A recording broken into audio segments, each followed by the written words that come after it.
tahong. Gisa natin sa pechay. Yung pechay. Matis. Sibuyas.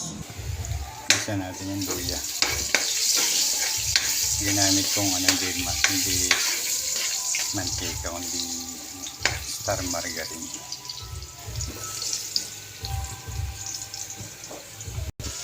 Tapos yung sibuyas at saka bawang pinagsabay ko na.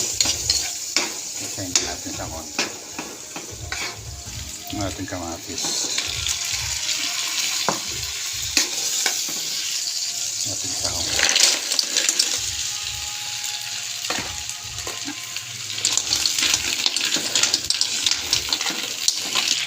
Ating pechay.